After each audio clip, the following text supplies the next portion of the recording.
दिल्ली से लखनऊ जाने वाली शताब्दी एक्सप्रेस की खिड़की के पास बैठा मैं अपनी दुनिया में खोया हुआ था। बाहर फैली हुई रात, डिब्बे में हल्की हल्की बातचीत और चाय वालों की आवाज़ें माहौल को साधारण बना रही थी। ट्रेन की खड़खड़ाहट के बीच अचानक मेरी नज़र पड़ी एक औरत पर। उसकी उम्र कोई 32-33 साल रही होगी। हाथ में एक स्टील का डिब्बा था जिसमें लोग सिक्के डाल रहे थे।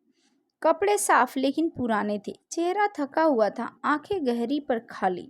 वो धीरे धीरे सीट सीट पर जाती, औरतों के सामने हाथ जोड़ती, बच्चों को आशीर्वाद देती। कुछ लोग सिक्के डालते, कोई मुंह फेर लेता। मैंने सोचा ये तो आम नज़ारा है, हर ट्रेन में कोई ना कोई भीख मांगता ही है। लेकिन पता नहीं क्यों उस औरत के चेहरे में मुझे कुछ अलग लगा। जब वो मेरी सीट के पास आई, मैंने सहज भाव से पर्स से 10 का नोट निकाल कर दे दिया। वो हल्के से बोली, भाई साहब, भगवान आपका भला करे। उसकी आवाज़ में नमी थी, जैसे भीतर कुछ दबा हुआ हो। मैंने अन्नासा पूछ लिया, बहन आप क्यों भीख मांग रही हैं? इतनी पढ़ी लिखी लगती हैं।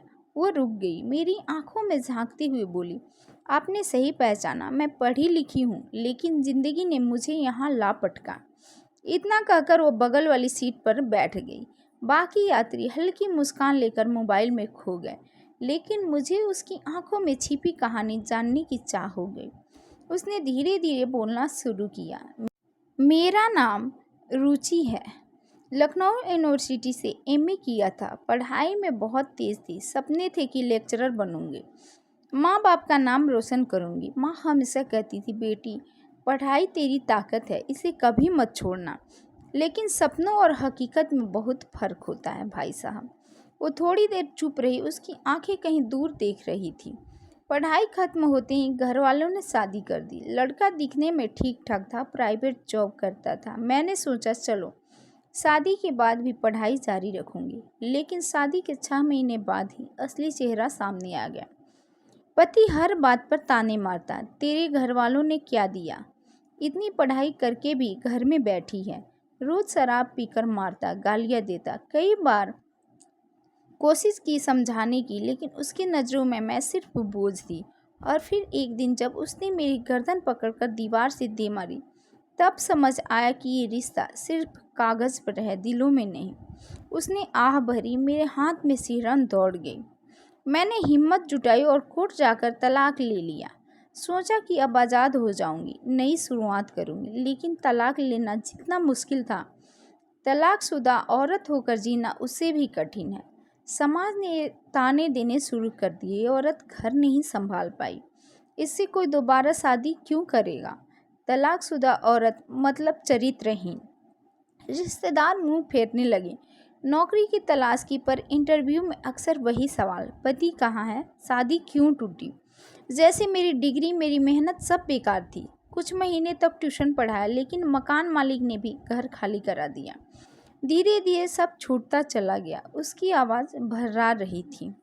जब जेब में पैसे खत्म हुए, पेट में आग लगी और कोई सहारा नहीं बचा, तब समझ आया कि भूख औरत की इज्जत से बड़ी हो जाती है। पहली बार प्लेट लेकर स्टेशन पर निकली तो पूरा शरीर कांप रहा था। लोग तिरस्कार से देखते, कुछ गंदी बातें भी करते, लेकिन भूख इंसान को सब कुछ करा देती है। अब यही काम रह गया है, ट्रेन में घूमना, हाथ फैलाना और भगवान से दुआ लेना कि अगले स्टेशन तक कम से कम पेट भर जाए। उसने अपनी स्टील के डिब्बे को हिलाया, जिसमें सिक्कों की खनखनाहट गूंज रही थी।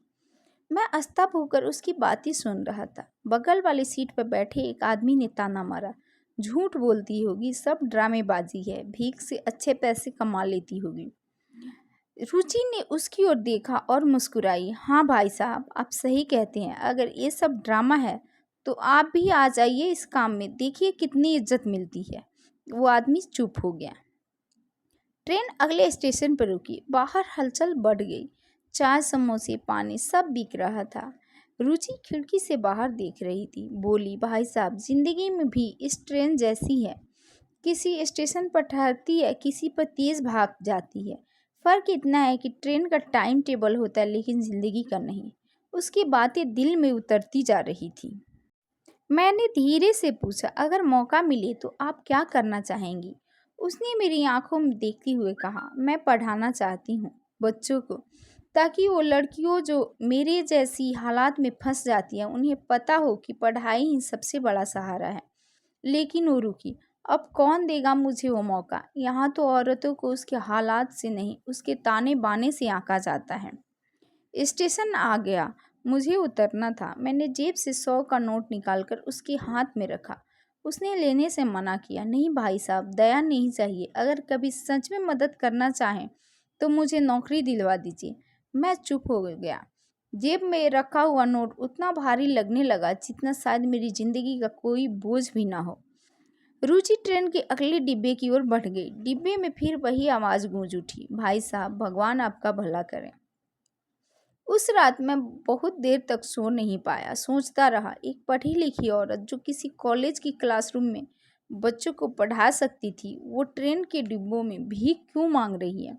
जिम्मेदार कौन? उसका पति, उसका परिवार, या हम सब जो समाज के नाम पर उसे और धकेलते रहे?